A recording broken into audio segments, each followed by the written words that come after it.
Okay, so today we have 4 very special lessons about minorities in the United States, and we're going to compare them to minorities in the Czech Republic.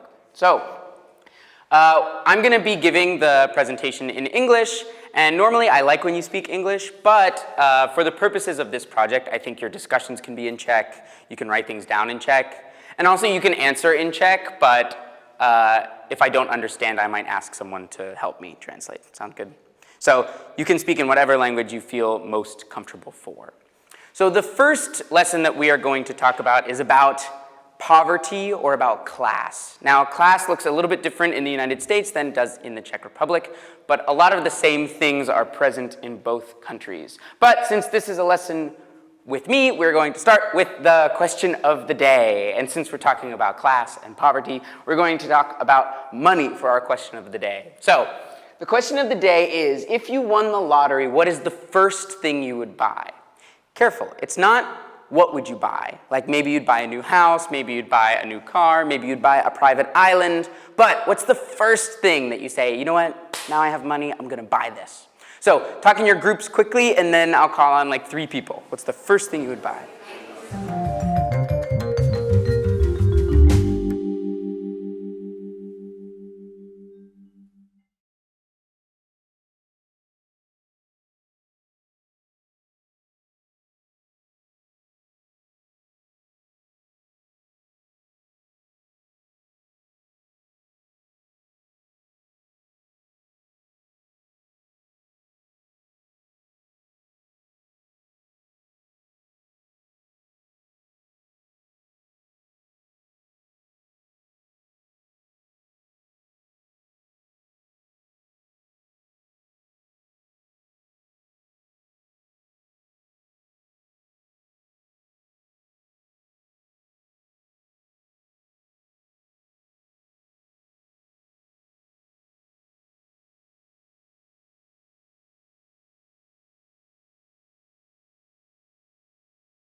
All right, let's come back in 5, 4, 3, 2, 1. Okay, I heard some great discussion. Excellent job. I will go first. Mine is a little bit funny. I think that the first thing I would buy is these Legos because I see them online all the time and they're kind of expensive. They're like $400. And I have $400, but I think like, Parker, this is such a waste of money. Like, why would you buy a toy for $400? Where would you put it? It would take you so much time to build it, but I really, really want it. It's so big. So, what would you buy if you won the lottery? What's the first thing?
as we move through these lessons, we're going to learn vocabulary in a little bit of a different way than normal. So you might know the vocabulary word already, but I'm going to show the word to you in a bunch of different contexts, and we'll do some practice using the word. But the first thing that we're going to do is I'm going to say the word 3 times, and you are going to say the word 3 times. Does that make sense? All right. So here we go. Ready? 1, 2, 3. Poverty. Poverty. Beautiful. Poverty. Poverty. And one more time. Poverty. Poverty. Excellent job. So we can see in our picture we've got 3 houses. This house looks a little bit nicer than these 2 houses. And then we have a line, and this house doesn't look so good. So poverty in a sentence. Education, health, geography, and family structure can create poverty. The definition of poverty is being poor, but specifically, it is being so poor that you cannot have your basic needs met. You cannot buy food or water or shelter or clothes or things like this. So when we use poverty to describe a place, we would say poverty-stricken, like, oh, the Czech Republic is not a poverty-stricken place. And for people, we would say a person living in poverty. I think the important distinction is someone who is poor is not necessarily someone who is in poverty. So if you're a student in a university, you probably don't make very much money, but your basic needs are met because you're in school, you probably have family support. So you might be a poor student, but you're not in poverty in that situation. How do you say poverty in Czech? Perfect, yes. So we already know the word, but it's good to see it in these contexts. Yes, chudoba is poverty.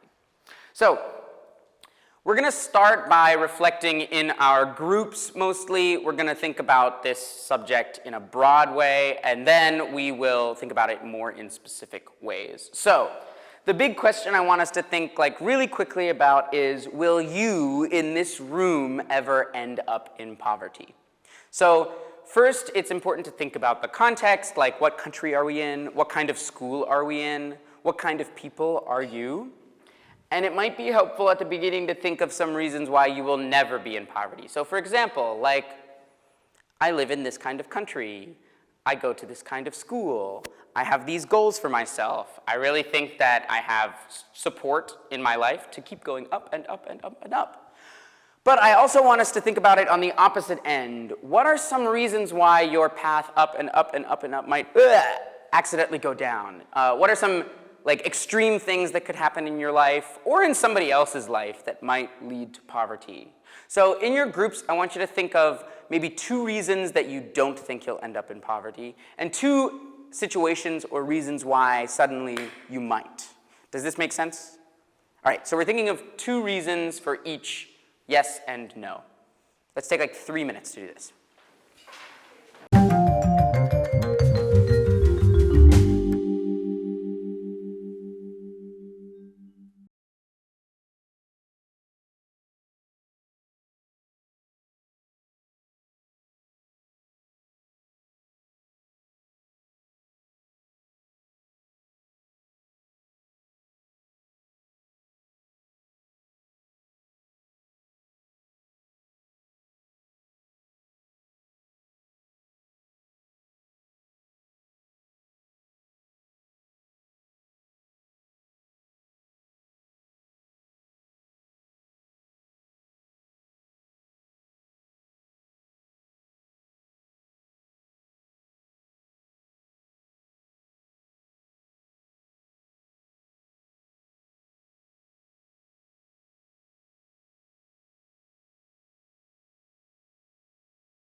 Great.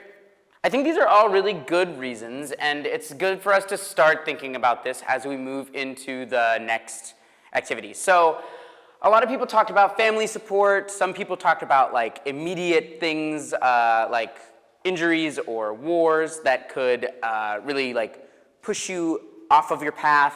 I think for this next activity, we're going to zoom in on 4 really common things that contribute to poverty. So we have 5 groups. Each group will have one thing, and one theme will have 2 groups, okay? So what I have chosen as the topics that influence poverty or that create poverty or that can put someone into poverty are health, and we touched on this a little bit, like maybe injuries, but let's think about like overall health of you and your family members.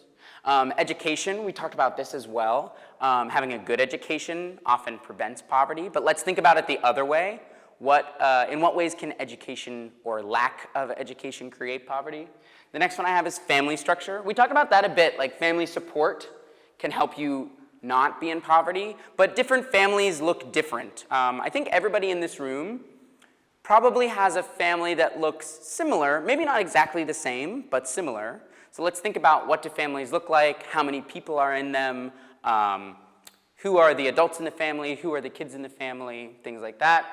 And then finally, geography. And I'm not talking about like geography like rivers and mountains and stuff. I'm thinking more about like where exactly do you live? What kind of country do you live in? In that country, do you live in a city or do you live in a rural area? What kind of things are around where you live?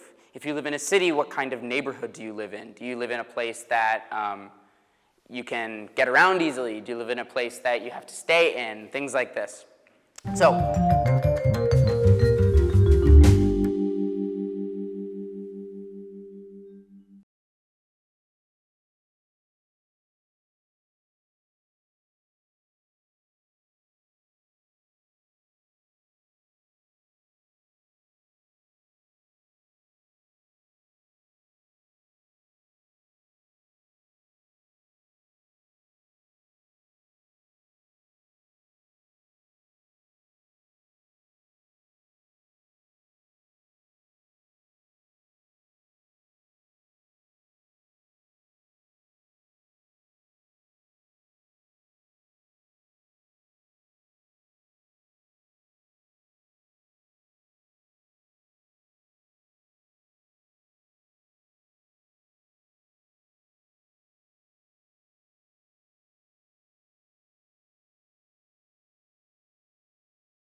right, let's come back in 5, 4, 3, 2, 1. Thank you. All right, so we are going to start actually from the bottom up. So we're going to start with geography.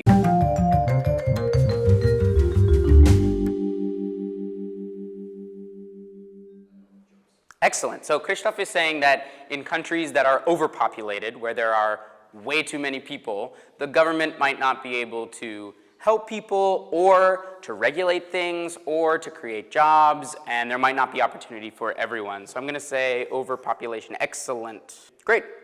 I agree. So Honza is saying that in a small village, you won't have as many job opportunities as you would have in a big city. So villages have fewer opportunities.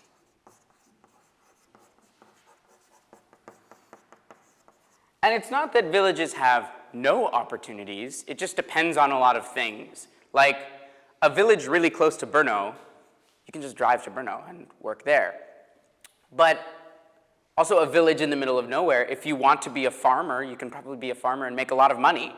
But not everybody wants to be a farmer. And if you want to be something else, you've got to move somewhere where you can have more opportunities. Great job, Honza. Perfect. Yeah, okay, so Tonda is saying that if your political system is more authoritarian, you might have to agree with the political system to have success. And if you don't agree with an authoritarian system, you might end up in poverty, or something even worse could happen. So let's say harder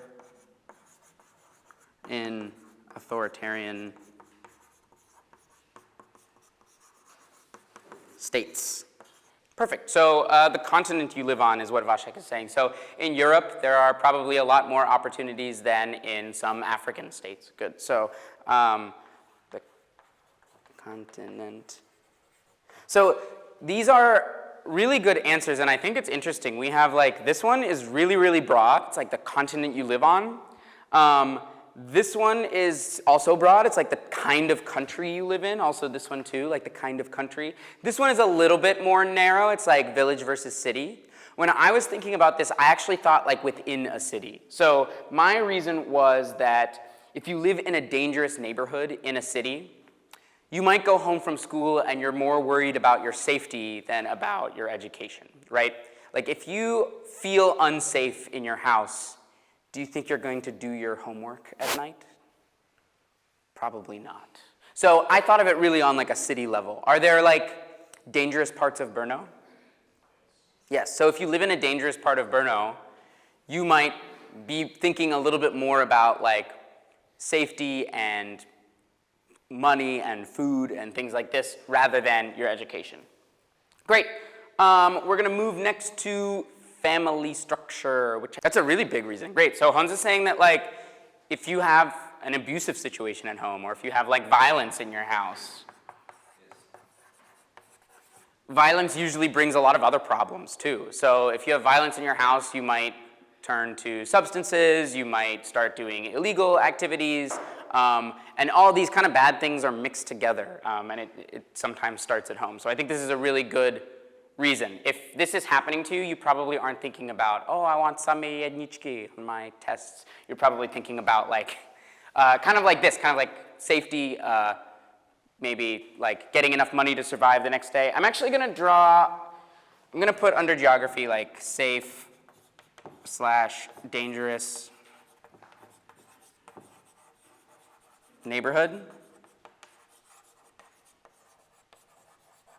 And I'm gonna connect this one to that because I think they're related. So excellent. Do we have one more reason?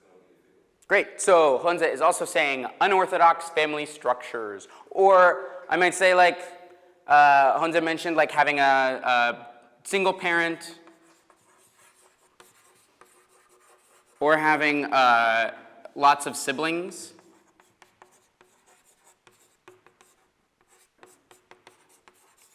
This could create a situation where a family is thinking more about money, more about, oh, how are we going to survive the next month, rather than, future for the children or education prospects for them as well. So that's actually really related to what I put. So I said Children in families with one parent might have to work to support the family instead of going to school. So I'm glad that we were thinking the same way. The next one, we talked about going to school, is education. Which group did that? I think one of these two. All right, go ahead. Yeah, so Vercha is saying that if you don't have as much education, so I'm going to say less education, it's more easy for you to be manipulated by outside sources and make bad decisions. So I'll say less education equals more manipulation. Also, Agnieszka said that when you go to school, it teaches you about the things that you might be interested in. And when you go to school, you get a good idea of what you might want to do later in life. So I'll say school shows a clear path. So what I said for school or education was, in the US, we really have very, very good schools and very, very bad schools. And obviously the bad schools are trying hard to become better, but there's so many societal things happening that a lot of our schools are not really doing the best job at preparing students. So you can go to a bad school in the US. Can you go to a bad school in the Czech Republic that doesn't prepare you very well? Yeah.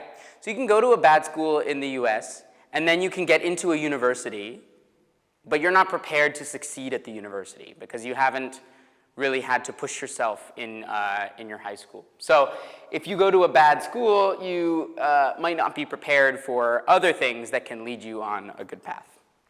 Great. And the last one is health. That was this group, right? All right.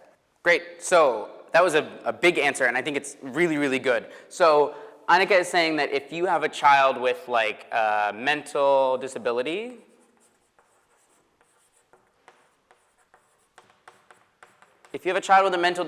first of all, you're going to have to put a lot of your resources, a lot of money, and a lot of time into helping that child grow up.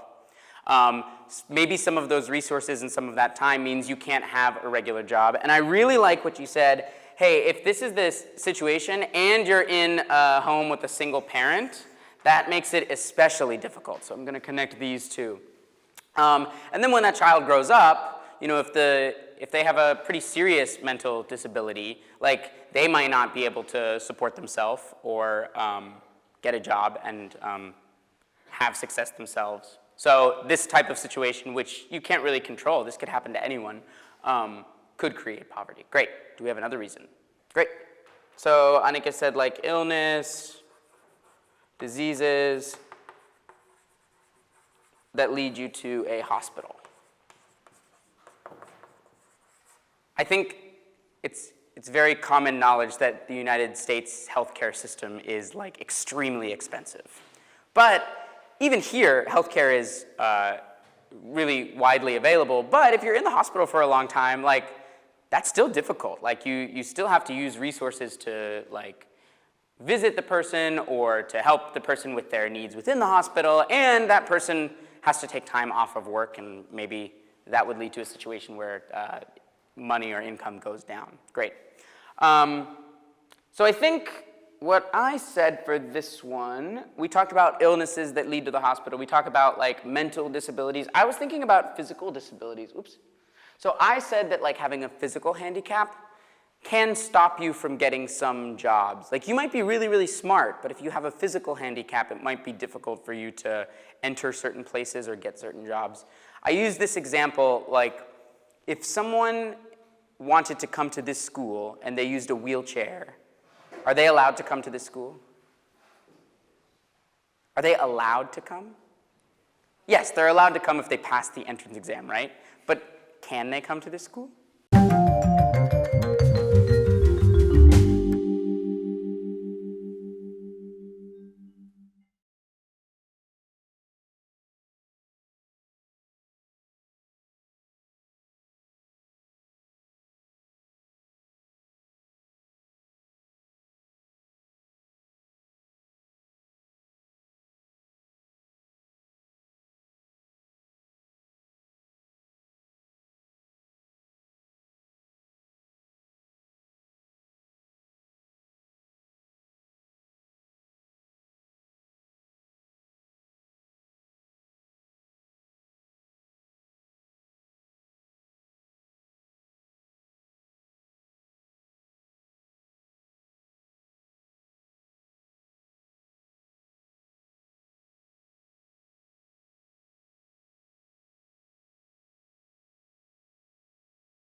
So Terka said, like, okay, maybe they could come here, but we have stairs at the entrance. So we'd have to like build some sort of ramp or put some sort of machine in.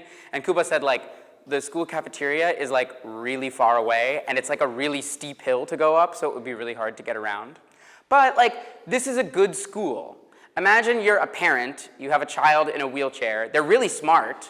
You think like, okay, I can send them to Pavagusha, but I need to talk to the principal, I need to get this ramp built, I need to think of a plan to get them to the Idelna, I have to, figure out if they can have a schedule that's only on the bottom floor, or I can go to this school for people in wheelchairs. Which is the easier decision?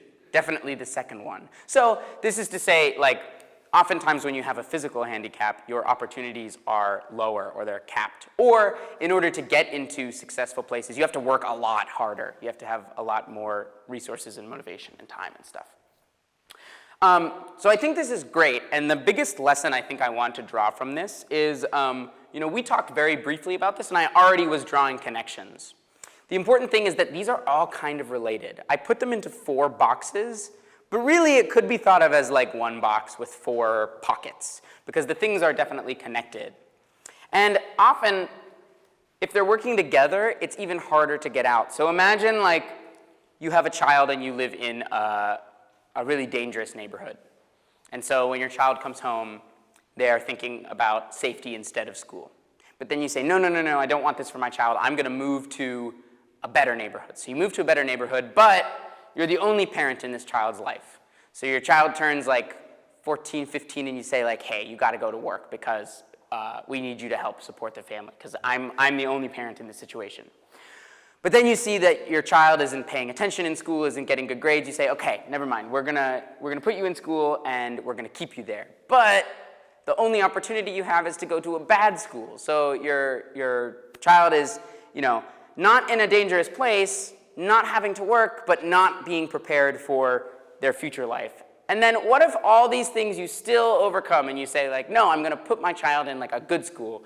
And then something like a war or an injury or some sort of illness happens and, everything comes crashing down. These are, when these things are working together, it's much, much harder to get out of this situation.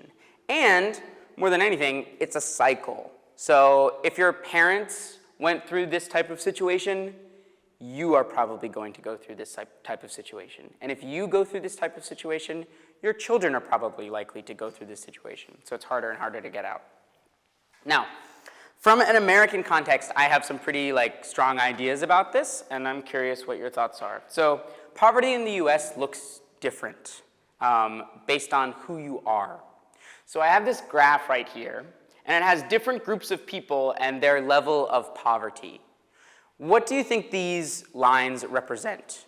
Do you think it's like, oh, orange is the highest, that's women, and blue is the lowest, that's men. Women are in poverty more than men. Or do you think it's like, oh, this is level of education. Orange is only primary school. Blue is university, so it's about education. Or do you think it's about something else? What do you think these lines represent?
Oh, I love it. So we're talking about minorities, so these are races, yes. So in the United States, different racial groups experience poverty at different rates. So it's okay to answer, who do you think experiences the most poverty in America?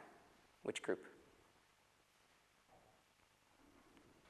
Do you think it's white Americans, black Americans, Hispanic Americans, or Asian Americans?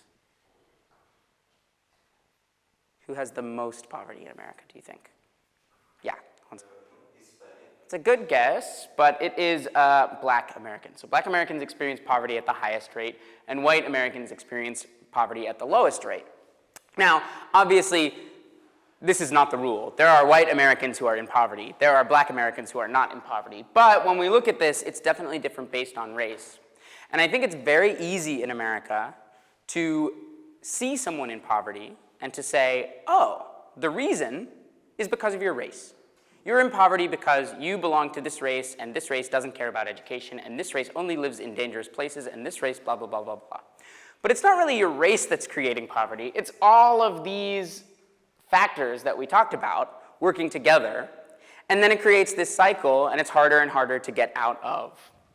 And also, when society has these ideas about who is usually in poverty, who is not, we make decisions based on that.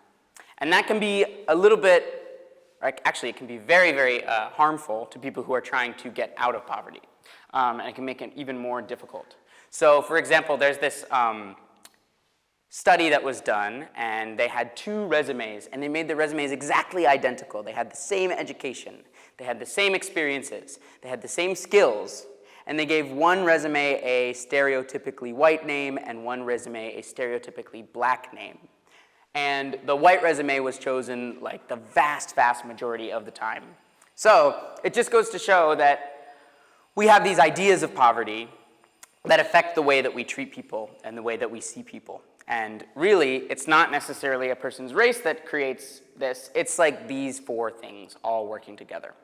All right, we have got a lot more ahead of us. I want to thank you all for paying attention today. I have 3 more lessons, but I think this is a good one to start with because it really lays a foundation about what we're going to be talking about today. So thank you all very much.